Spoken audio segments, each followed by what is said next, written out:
बिस्मिल्लाहिर्रहमानिर्रहीम। अस्सलाम वालेकुम। 12th क्लास फिज़िक्स का ये जो पास पेपर है ये 2024 का डेरा गाजी खान का पास पेपर है। ग्रुप नंबर 2 है इसका। तो एमसीक्यूज नंबर 1 है, a test charge experience force due to applied electric field. एक टेस्ट चार्ज जो है ना, इस पे पॉजिटिव चार्ज होता है और अगर इसको हम इलेक्ट्रिक फील्ड में रखते हैं तो इलेक्ट्रिक फील्ड में कुछ ऐसे है कि एक पॉजिटिव प्लेट होती है और एक नेगेटिव प्लेट होती है। तो अगर हम इसको इलेक्ट्रिक फील्ड के अंदर रखेंगे तो ये पॉजिटिव चार्ज जो है ना, ये क्या करेगा, हाई पोटेंशियल से लो पोटेंशियल की तरफ मूव करेगा, यानी कि पैरेलल जाएगा इलेक्ट्रिक फील्ड के। तो ऑप्शन ए इसका करेक्ट ऑप्शन होगा। Unit positive charge is placed over a spherical hollow surface, flux crossing it overs is. तो आपने ये बताना है कि इसका फ्लक्स जो है ना वो कितना होगा। एक हॉलो स्फेयर है इस तरह, और इसके ऊपर जो है ना यूनिट पॉजिटिव चार्ज का मतलब एक ही चार्ज जो है ना वो पड़ा हुआ है, और इलेक्ट्रिक फील्ड लाइन जो है ना इसको ऐसे क्रॉस करती हुई जा रही है। तो आपने ये बताना है कि इसका फ्लक्स जो है ना वो कितना होगा। According to Gauss law formula हमने पढ़ा हुआ है फ्लक्स का, कि फाई ई जो है ना वो इक्वल होता है Q over epsilon not. Q जो है ना ये नंबर ऑफ चार्ज है, तो नंबर ऑफ चार्ज यहाँ पे 1 है तो ये आ जाएगा 1 ओवर एप्सिलॉन नॉट। तो ऑप्शन ए इसका करेक्ट ऑप्शन होगा। एमसीक्यूज नंबर 3 है, heat energy is converted to electrical energy by. Heat energy जो ना वो इलेक्ट्रिकल एनर्जी में कन्वर्ट होती है बाय थर्मोकपल्स। तो ऑप्शन बी इसका करेक्ट ऑप्शन होगा। सोलर सेल में सनलाइट कन्वर्ट होती है, हीट एनर्जी नहीं, सनलाइट जो है ना वो डायरेक्ट कन्वर्ट होती है। एमसीक्यूज नंबर 4 है, a high speed graph plotting device is. ऐसी डिवाइस बताएं जो बहुत ही स्पीड के साथ ग्राफ को ड्रॉ करती है, वोल्टेज के करंट के ग्राफ को, तो उसको हम सीआरओ कहते हैं। तो ऑप्शन डी इसका करेक्ट ऑप्शन होगा। एमसीक्यूज नंबर 5 है, lamp and scale arrangement is used in galvanometers to measure deflection. Galvanometer में लैंप और स्केल का जो यूज़ किया जाता है वो गलवानोमीटर को सेंसिटिव बनाने के लिए किया जाता है। तो ऑप्शन सी इसका करेक्ट ऑप्शन होगा। एमसीक्यूज नंबर 6 है, the behaviour is like register in alternating current. Alternating current में रजिस्टर की तरह जो बिहेव करता है वो इंडक्टर होता है। कैपेसिटर जो है ना वो एसी करंट को फ्लो करने देता है, जबकि इंडक्टर जो है ना एसी करंट को अपोज करता है। तो ऑप्शन सी इसका करेक्ट ऑप्शन होगा। एमसीक्यूज नंबर 7 है, a transformer with many secondary coils is used for. ऐसा ट्रांसफार्मर जिसमें सेकेंडरी कॉइल्स की तादाद ज़्यादा होती है वो टीवी रिसीवर में यूज़ किया जाता है। तो ऑप्शन बी इसका करेक्ट ऑप्शन होगा। एमसीक्यूज नंबर 8 है, an alternating quantity can be represented by a. Alternating quantity को हम रोटेटिंग वेक्टर से रिप्रेजेंट करते हैं। तो ऑप्शन बी इसका करेक्ट ऑप्शन होगा। एमसीक्यूज नंबर 9 है, at resonance the voltage of inductor and capacitor in series R L C circuit are. Resonance के केस में voltage of inductor and capacitor जो है ये आपस में आउट ऑफ फेज होते हैं, ये दोनों एक दूसरे को अपोज करते हैं। तो ऑप्शन बी इसका करेक्ट ऑप्शन होगा, आउट ऑफ फेज, यानी कि 180 का एंगल बनाते हैं। The reverse current to reduce the magnetization to zero is called. वो करंट जो मैग्नेटाइजेशन को ज़बरदस्ती ज़ीरो करती है उसको हम कोर्सिव कहते हैं। तो ऑप्शन सी इसका करेक्ट ऑप्शन होगा।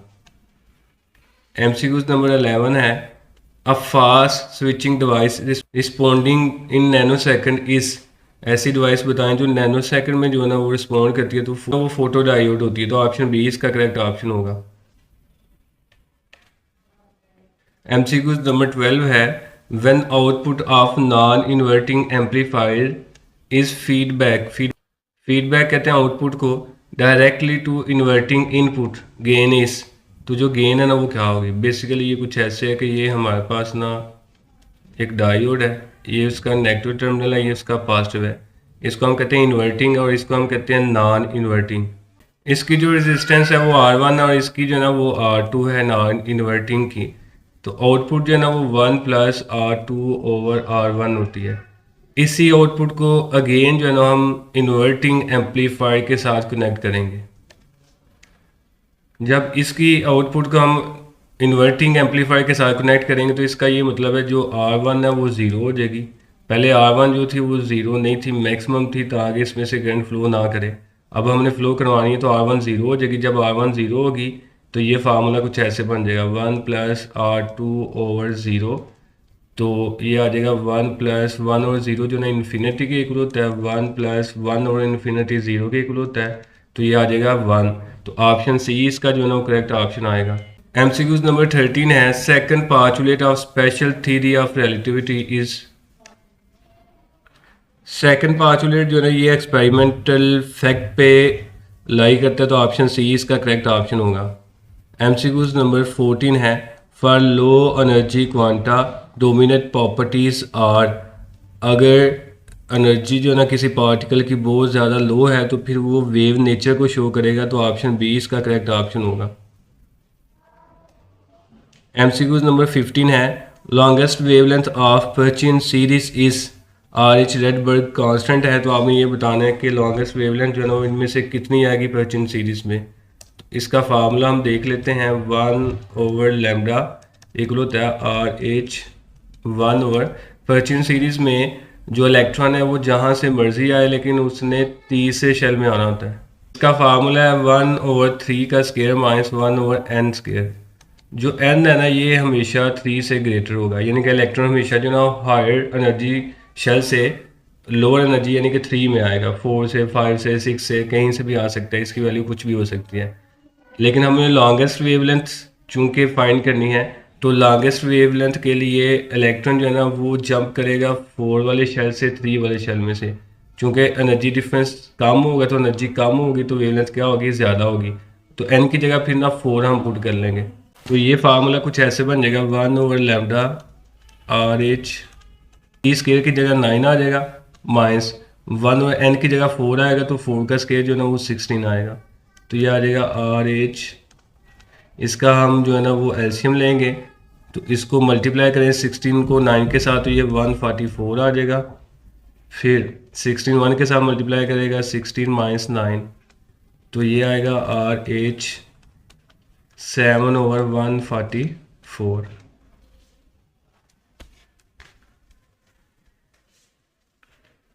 तो ये 1/λ बन गया। हमें लैम्डा चाहिए तो इसको हम ना उल्टा लेंगे, लैम्डा ऊपर चला जाएगा, तो ये 144 भी ऊपर चला गया और 7 नीचे आ गया, साथ RH आ जाएगा। तो इसकी वैल्यू आएगी 144 RH/7। तो ऑप्शन बी इसका जो है ना वो करेक्ट ऑप्शन होगा। MCQs नंबर 16 है, for a radioactive sample of initial population and not decay fraction after 4 half lives is. तो हमारे पास एक जो है ना वो कोई रेडियोएक्टिव सैंपल है, उसकी इनिशियल वैल्यू जो है ना वो n0 है, यानी कि ओरिजिनल वैल्यू। अब वो ना डिके करता है, यानी कि उसकी जो 4 हाफ लाइफ गुजर जाने के बाद वो कितना रह जाएगा ये आपने बताना है। हाफ लाइफ के लिए हमने फार्मूला पढ़ा हुआ है 1/2n और साथ n0 जो है वैसे आ जाएगा।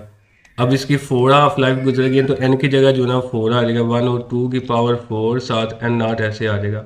तो ये बन जाएगा 1/2 का 2 जो ना वो 16 के इक्वल होती है, तो 1/16 n0। ओरिजिनल वैल्यू n0 है और 4 हाफ लाइफ गुजर जाने के बाद वो इतना डिके होता है 1/16 n0। तो आपने ये बताना है कि वो बाकी कितना रह गया। तो n0 में से हम जो है ना वो डिके हुआ है उसको माइनस कर देंगे, n0 माइनस 1/16 n0।